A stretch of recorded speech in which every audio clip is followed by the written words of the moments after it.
best maths classes.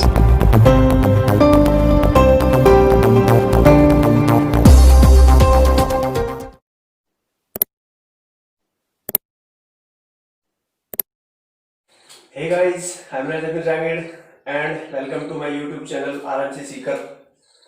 मेरे students, हमने पिछले वीडियोस में second chapter, third chapter and fourth chapter clear कर लिया है.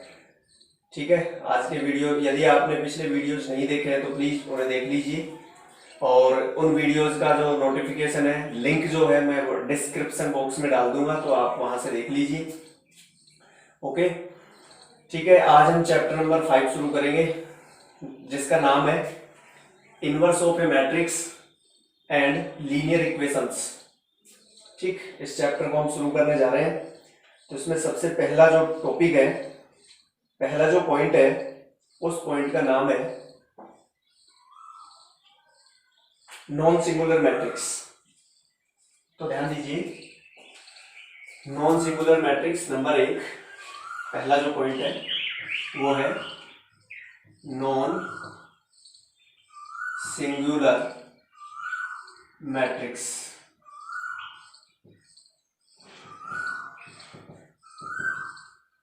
हिंदी में लिख देता हूं मैं, व्युत्क्रमणीय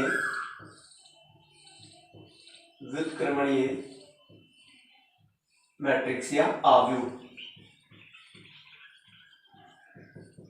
इसे इनवर्सिबल मैट्रिक्स भी कह सकते हैं आप, इनवर्सिबल मैट्रिक्स भी कहते हैं इसे. ठीक है, तो ये हो गया नॉन सिंगुलर मैट्रिक्स. देखिए, इफ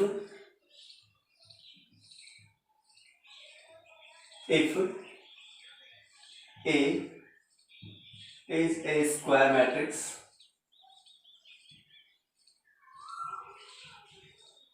यदि A एक वर्ग मैट्रिक्स है, ठीक है, and determinant A not equal to 0 है. If A is a square matrix, यदि A एक वर्ग मैट्रिक्स है और उसकी डिटर्मिनेंट की वैल्यू नॉट इक्वल टू 0 है, then A is non singular matrix. A is non singular matrix.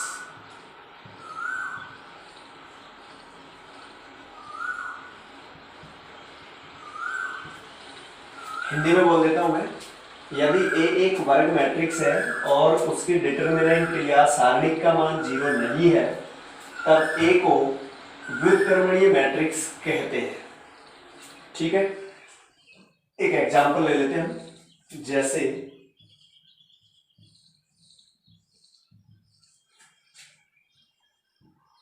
कोई भी एक मैट्रिक्स ले लो, कोई भी मैट्रिक्स A है, बस ध्यान रहे वो स्क्वायर मैट्रिक्स होनी चाहिए. मैट्रिक्स A ले लेते हैं हम, 2 10 3 15. ओके, कोई भी स्क्वायर मैट्रिक्स. ठीक है, तो अब हम ज्ञात करेंगे. अच्छा, इसको थोड़ा मैं चेंज कर लेता हूं, इसको 2 बना देता हूं. ओके, अब हम क्या करेंगे, ये जो स्क्वायर मैट्रिक्स है इसकी डिटर्मिनेंट की वैल्यू ज्ञात करेंगे. और डिटर्मिनेंट कैसे बनती है, ये होती है 2 10 2 15. ओके, अब आप देख सकते हैं ये स्क्वायर मैट्रिक्स है और ये देखो, जो मैट्रिक्स है उसकी कोई वैल्यू नहीं होती है. मैट्रिक्स तो मैट्रिक्स ही रहती है, उसके जो एलिमेंट है 4 10 4 या 9 कितने भी स्क्वायर मैट्रिक्स में, तो वो मैट्रिक्स ही रहती है. उसके एलिमेंट को हम डबल कर सकते हैं, हाफ कर सकते हैं, 1/4 कर सकते हैं, वो एक अलग बात है. लेकिन उसके जो एलिमेंट 4 है तो 4 ही रहेंगे, मैट्रिक्स रहेगी, उसकी कोई वैल्यू नहीं होती है, मान नहीं होता उसका. ठीक है, और लेकिन डिटर्मिनेंट की वैल्यू होती है, एक यूनिक नंबर जो होता है वो उसकी वैल्यू होती है. तो इसकी वैल्यू, ये मैट्रिक्स है और ये डिटर्मिनेंट है. हम इसकी वैल्यू ज्ञात करेंगे, फाइंड करेंगे. सॉरी, इधर ये लिखना है नहीं, ऐसे ये मैट्रिक्स स्क्वायर मैट्रिक्स और उससे बन गई एक डिटर्मिनेंट. इसकी वैल्यू 15 2 या 30 माइनस 2 10 या 20, कितना आ गया 10. क्या इसकी वैल्यू 0 है? नहीं है, नॉट इक्वल टू 0। तो ये एक स्क्वायर मैट्रिक्स है जिसके डिटरमिनेंट की वैल्यू 0 नहीं है, इसलिए इसको हम नॉन सिंगुलर मैट्रिक्स कहते हैं, व्युत्क्रमणीय मैट्रिक्स कहते हैं, इनवर्सिबल मैट्रिक्स कहते हैं, क्योंकि इसका इनवर्स ज्ञात किया जा सकता है। कब? जब इसकी डिटरमिनेंट की वैल्यू 0 नहीं हो। मात्र एक ही बात कि यदि कोई स्क्वायर मैट्रिक्स उसके डिटरमिनेंट की वैल्यू नॉट इक्वल टू 0 है तो वो इनवर्सिबल है, व्युत्क्रमणीय अवयव है, उसका व्युत्क्रम ज्ञात किया जा सकता है, अन्यथा नहीं। कब नहीं ज्ञात किया जा सकता?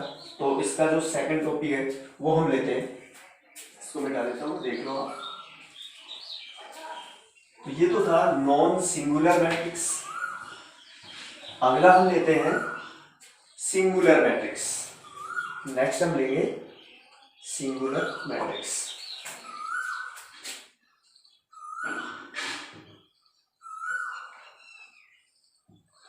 सिंगुलर मैट्रिक्स, ठीक है। तो इसमें वो सेम ही लिखेंगे क्या? If A is a square matrix and determinant A equal to 0, then A is singular matrix. Singular matrix. ठीक? क्या? यदि A एक वर्ग मैट्रिक्स है और उसकी डिटरमिनेंट की वैल्यू 0 है तो हम A को अव्युत्क्रमणीय मैट्रिक्स कहते हैं, हिंदी में से कहते हैं अव्युत्क्रमणीय।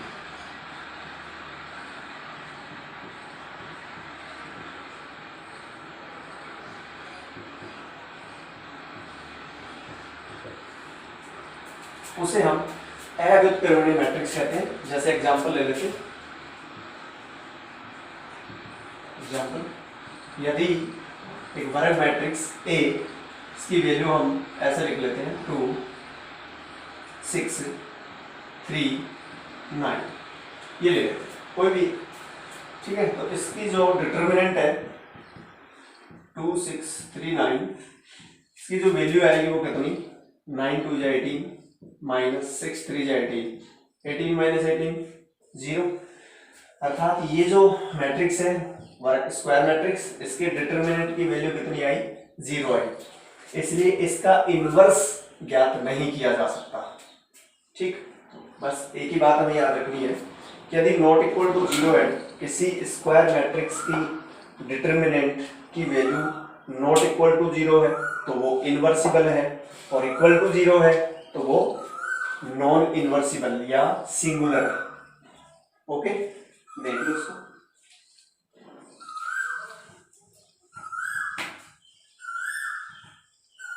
थर्ड हम लेते हैं, number third,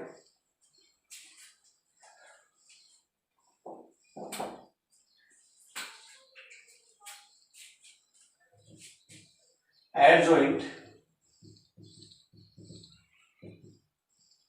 of a square matrix। ठीक है, adjoint of a square matrix, इसको हिंदी में लिख देता हूं सहखंड, सहखंडज, सहखंडज आव्यूह। किसी मैट्रिक्स का सहखंडज आव्यूह, इसकी डेफिनेशन हम लिखेंगे पहले, आप इससे पहले हिंदी में समझ लें।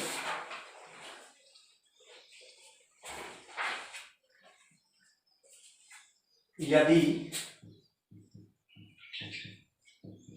एक स्क्वायर मैट्रिक्स A है और उसके जो एलिमेंट है वो लिख देता हूं मैं Aij, और ये स्क्वायर मैट्रिक्स है n कोटि का, कोटि कुछ भी हो सकती है पर स्क्वायर है, स्क्वायर मैट्रिक्स होना चाहिए, बस मैं इसको मिटा देता हूं, ये आप समझ लेना इससे। ठीक है, तो ये एक स्क्वायर मैट्रिक्स है। फिर हम जानते हैं ये इसमें जो एलिमेंट आ रहे हैं, इसमें जो एलिमेंट आ रहे हैं, जैसे एलिमेंट Aij आ रहा है इसमें, इसका सहखंड, ये हमने पहले सीखा है, सहखंड मतलब कोफैक्टर, कोफैक्टर। उसे हम एफ आई जे से व्यक्त करते हैं, डिनोटेट करेंगे इसे एफ आई जे से। ए आई जे एलिमेंट का कोफैक्टर एफ आई जे से डिनोटेड होता है। ओके, तो ये इसको रिप्रेजेंट किया है ए आई जे एलिमेंट का कोफैक्टर एफ आई जे। और ये कैसे याद करते हैं, ये हमने पहले सीखा है कि यदि कोई एलिमेंट ए आई जे है, वो आईवी पंक्ति जेवे स्तंभ में है, तो आईवी पंक्ति को छोड़ दिया, जेवे स्तंभ को छोड़ दिया, दोनों को छोड़ दिया। शेष जो एलिमेंट बच गए हैं उन एलिमेंट की डिटर्मिनेंट ए आई जे का सहखंड कहलाती है। और चिन्ह हम कैसे लगाते हैं, plus minus plus minus plus minus, वो तो साइन तो लगेगा, प्लस माइनस साइन वो लगाएंगे। तो ऐसे हम कोफैक्टर ज्ञात करते हैं। तो हम क्या करेंगे, ये जो स्क्वायर मैट्रिक्स है इनके सभी एलिमेंट्स के कोफैक्टर्स ज्ञात कर लेंगे, एलिमेंट हटा देंगे, उनकी जगह पे उनके कोफैक्टर्स रख देंगे। फिर जो मैट्रिक्स बनी है कोफैक्टर्स की, उसका ट्रांसपोज लेंगे, वो ट्रांसपोज इसका एडजॉइंट कहलाएगा। तो शॉर्ट में मैं ऐसे लिख देता हूं, adjoint of a matrix A equal to F I J. ये तो बन गया ए आई जे एलिमेंट के सभी कोफैक्टर्स हमने रख दिए और उनकी एक मैट्रिक्स बना दी, उस मैट्रिक्स का ट्रांसपोज। देख लीजिए, ये इसकी डेफिनेशन हो गई। चलो कोई बात नहीं, हम एक एग्जांपल लेते हैं और इसको क्लियरली समझते हैं। देखिए एग्जांपल,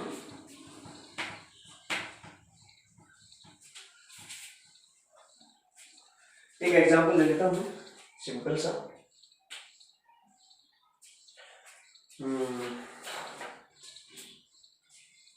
लिख लेता हूं मैं, एक स्क्वायर मैट्रिक्स 1 3 1 -1 0 0 2 -2 3, ये एक स्क्वायर मैट्रिक्स है। ठीक है, ये एक स्क्वायर मैट्रिक्स है, हमें इसका एडजॉइंट ज्ञात करना है। तो मैं डायरेक्ट लिख देता हूं adjoint of a matrix equal to, देखिए कैसे ज्ञात करें। इसमें नो एलिमेंट है, सभी के हम कोफैक्टर्स ज्ञात करेंगे। अब पहला एलिमेंट 1 है, इसका कोफैक्टर्स कैसे ज्ञात करेंगे, ये एलिमेंट इस रो में है और इस कॉलम में है, दोनों को छोड़ दिया, शेष एलिमेंट बच गए 0 -2 0 3। ओके, इनका जो डिटर्मिनेंट बनेगी वो इसका कोफैक्टर्स कहलाएगा, 0 -2 0 3, ये इसका कोफैक्टर्स है। ठीक है, और साइन जो लगेगा वो साइन लगेगा plus minus plus minus plus minus plus minus plus, ऐसे लगता है, या ऐसे plus minus plus minus plus minus plus, ऐसे भी ऐसे चलेंगे प्लस माइनस प्लस, तो वो देख लेना। फिर सेकंड एलिमेंट है -1, इसका जो कोफैक्टर्स है वो कैसे ज्ञात करेंगे, ये इस रो में है और इस कॉलम में है, दोनों को छोड़ दिया, चिन्ह लगेगा माइनस, इन दोनों को छोड़ दिया, तो 3 -2 1 3, 3 -2 1 3, एलिमेंट का जो डिटर्मिनेंट बनेगा वो इसका कोफैक्टर्स है। ऐसे इसका कोफैक्टर ज्ञात करना है, तो प्लस माइनस प्लस साइन लगेगा प्लस, इसको छोड़ दिया, इसको छोड़ दिया, 3 0 1 0, ये इसका कोफैक्टर हो गया। ठीक है, फिर ये जो सेकंड रो में फर्स्ट एलिमेंट है उसका हम कोफैक्टर ज्ञात करेंगे, तो प्लस माइनस, तो साइन लगेगा माइनस, ये छोड़ दिया, ये छोड़ दिया, -1 2 0 3, फिर साइन लगेगा प्लस, इस एलिमेंट का ये छोड़ दिया, साइड के एलिमेंट बच गए 1 2 1 3, फिर लगेगा माइनस, इस एलिमेंट का ये छोड़ दिया, इसको छोड़ दिया और इसको 1 - 1 1 0 1 - 1 1 0। ठीक है, फिर इस एलिमेंट का कोफैक्टर ज्ञात करेंगे, तो प्लस माइनस प्लस साइन लगेगा प्लस, इसको छोड़ दिया, ये चार एलिमेंट बच गए, -1 2 0 -2, प्लस माइनस प्लस फिर माइनस लगेगा, इसको छोड़ दिया 1 2 3 -2। ठीक है, फिर माइनस है, फिर चल लगेगा प्लस, इसको छोड़ दिया 1 -3 -1 -1 3 0। ठीक है, ये बन गया सभी एलिमेंट की कोफैक्टर का मैट्रिक्स, इसका लेंगे ट्रांसपोज। तो पहले इसकी वैल्यूज ज्ञात कर लेते हैं सभी कोफैक्टर्स की।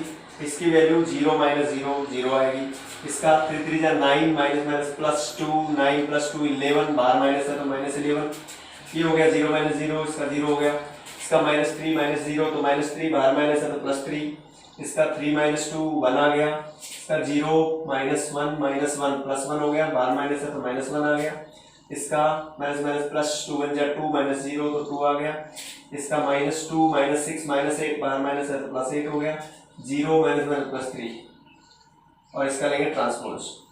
ट्रांसपोज हम जानते हैं फर्स्ट रो को फर्स्ट कॉलम बना दो, 0 -11 0, सेकंड रो को सेकंड कॉलम बनाएंगे 3 1 -1 और थर्ड रो को थर्ड कॉलम बनाएंगे 2 -8 3। ये इसका आंसर है, देख लीजिए। ठीक है, तो ये ऐसे हम किसी भी स्क्वायर मैट्रिक्स का एडजॉइंट ज्ञात करते हैं। तो हम एक एग्जांपल और लेंगे, ये 3 ऑर्डर का एलिमेंट है, हम 2 ऑर्डर का एक मैट्रिक्स लेंगे, सॉरी एलिमेंट नहीं मैट्रिक्स लेंगे 3 ऑर्डर से 2 ऑर्डर का। ये 3 ऑर्डर का तो ऐसे ही ज्ञात होगा, लेकिन 2 ऑर्डर का देखिए हम इसका एक शॉर्ट तरीका भी सीखेंगे। वो क्या है, कोई भी मैं एक 2 ऑर्डर का मैट्रिक्स ले लेता हूं, मैं ले लेता हूं मैट्रिक्स इक्वल टू 2 -1 3 -1। ठीक है, ये मैंने ये ले लिया है, चलो यहाँ पे 1 लगा लेता हूँ, 1 -1 2 -1, कोई भी ले लो, वैसे भी कोई दिक्कत नहीं। तो ये एक 2 कोटि का स्क्वायर मैट्रिक्स है, इसका हमें एडजॉइंट ज्ञात करना है। तो हमें पता है एडजॉइंट की जो डेफिनेशन है उसका हम यूज करेंगे, adjoint of a matrix A equal to, क्या करेंगे, फर्स्ट एलिमेंट है इसका हम क्या ज्ञात करेंगे, कोफैक्टर ज्ञात करेंगे, सेकंड ज्ञात करेंगे, तो इस रो को छोड़ दिया, इस कॉलम को छोड़ दिया, -1 आ गया तो -1 ही रहेगा। वो एक एलिमेंट है, उसके डिटरमिनेंट की वैल्यू वही रहती है जो एलिमेंट आएगा। ठीक है, अब इसका हमें क्या ज्ञात करना है, कोफैक्टर ज्ञात करना है। तो ये इस रो में है, इस कॉलम में छोड़ दिया, 2 आ गया, चल लगेगा प्लस माइनस तो -2 आ गया। ठीक है, अब इसका हम क्या ज्ञात करना है, हमें कोफैक्टर ज्ञात करना है, इस रो को छोड़ दिया, इस कॉलम को छोड़ दिया, क्या आ गया -1 प्लस माइनस, चिन्ह लगेगा माइनस और -1 आ रहा है तो माइनस माइनस प्लस हो गया। ऐसे इस एलिमेंट का हमें कोफैक्टर ज्ञात करना है तो क्या आ जाएगा 1, और इसका लेंगे हम ट्रांसपोज। तो क्या हो जाएगा, फर्स्ट रो है फर्स्ट कॉलम बना दो, सेकंड रो को सेकंड कॉलम बना दो। ठीक है, ये हमें ये मेथड लगाया हमने। अब हम यहाँ से एक बात सीखेंगे, वो बात ये है कि हमें इसे डायरेक्ट शॉर्ट मेथड लघु विधि से भी हम इसको ज्ञात कर सकते हैं। यदि कोई मैट्रिक्स सेकंड ऑर्डर का है, 2 कोटि का मैट्रिक्स है, तो उसका एडजॉइंट हम डायरेक्ट ज्ञात कर सकते हैं शॉर्ट मेथड से। कैसे, देखिए समझेंगे उसे। अब यहाँ हमें क्लियरली समझ में आ रहा है कि ये जो जो लीडिंग डायगोनल है उसके एलिमेंट को देखो, ये -1 यहाँ आ गया, 1 यहाँ आ गया, देख सकते हैं आप। ठीक है, नंबर सेकंड नंबर पे है, ये जो सेकंड डायगोनल है, दूसरा जो विकर्ण है उसके एलिमेंट अपने स्थान पर ही है, लेकिन इनके साइन बदल गए। ये -1 था +1 हो गया, +2 था -2 हो गया। तो हमें 2 बातें याद रखनी है। यदि सेकंड ऑर्डर मैट्रिक्स दिया हुआ है स्क्वायर मैट्रिक्स, तो उसका हम एडजॉइंट डायरेक्ट ज्ञात कर सकते हैं कि जो लीडिंग डायगोनल है, मुख्य विकर्ण है, उसके एलिमेंट्स को तो आपस में बदलना है, मुख्य विकर्ण के अवयवों को आपस में बदलना है। ठीक है, इंटरचेंज करना है। और दूसरे विकर्ण के जो अवयव है, ये मुख्य विकर्ण के अवयव है, इनको तो आपस में बदलना है, और दूसरे विकर्ण के जो एलिमेंट है उनके केवल चिन्ह बदलना है। प्लस वाले माइनस करने हैं और माइनस वाले प्लस करने हैं अपने ही स्थान पर। ठीक, तो ये एक एग्जांपल और लेता हूं, ले लेता हूं मैं। यदि एक स्क्वायर मैट्रिक्स सेकंड ऑर्डर का, ये है 2 5 -1 3, ये ले लिया मैंने सेकंड ऑर्डर। ठीक है, अब इसका जो एडजॉइंट है वो देखिए कैसे आएगा, adjoint of a matrix A equal to, अब इसको मैं डायरेक्ट लिख रहा हूं, आप ध्यान दें। जो लीडिंग डायगोनल है उसके जो एलिमेंट है वो तो आपस में बदल दो, परस्पर इंटरचेंज कर दो, 3 यहाँ 2 यहाँ आ जाएगा ऐसे, तो 3 यहाँ लिख देता हूँ, 2 यहाँ लिख देता हूँ। ठीक है, ये जो लीडिंग डायगोनल एलिमेंट्स जो है उनको इंटरचेंज किया है। सेकंड जो डायगोनल है, दूसरा विकर्ण है, उसके जो एलिमेंट है उनको नहीं बदलना है, उनके केवल चिन्ह बदलना है।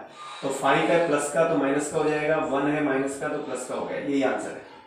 बात समझ में आ गई होगी क्लियरली, बिल्कुल इजी है, आप देख सकते हैं आसानी से।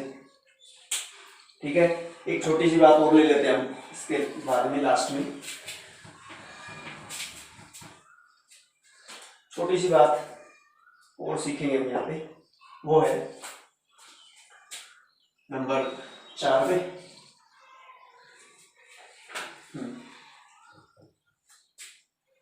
इनवर्स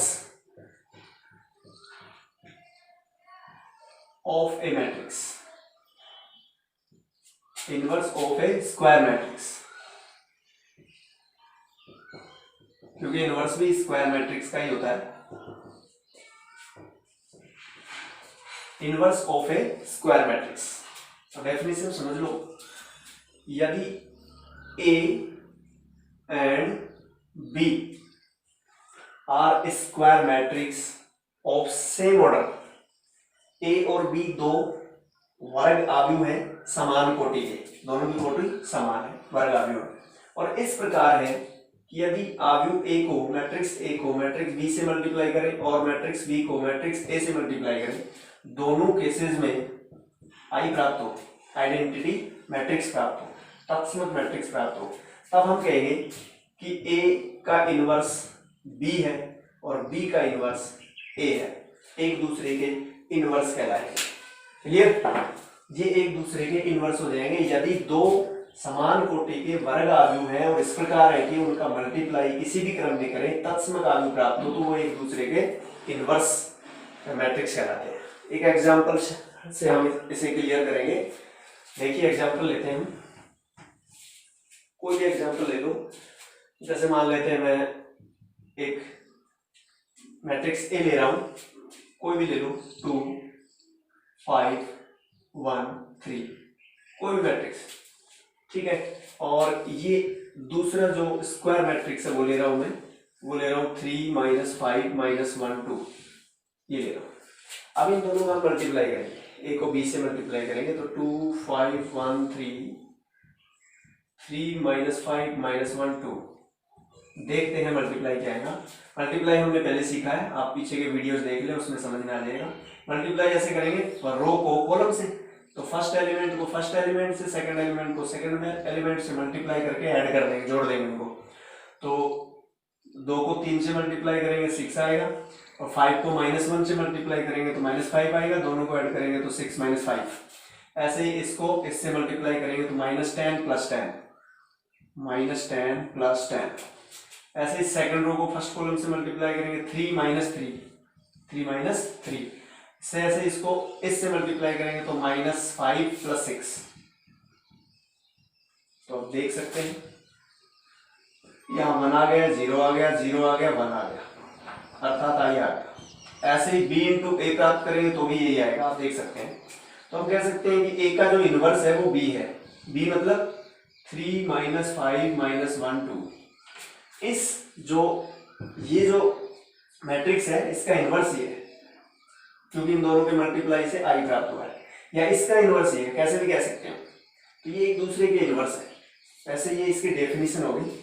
ठीक है डियर स्टूडेंट्स, आज की वीडियो में इतना ही, लेते हैं जल्दी नेक्स्ट टॉपिक को हम जल्दी ही लेंगे अगले वीडियोज में।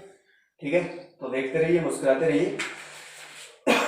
यदि आपने चैनल को सब्सक्राइब नहीं किया है तो प्लीज इसे अभी तक सब्सक्राइब नहीं किया है तो प्लीज इसे सब्सक्राइब कर लें, ठीक, और बेल आइकन को जरूर प्रेस करें ताकि जो भी नेक्स्ट आने वाली वीडियोज हैं उसका नोटिफिकेशन आपको मिलता रहे। ठीक है, तो लेते हैं जल्दी नेक्स्ट वीडियो में अगला टॉपिक, तब तक के लिए जय हिंद।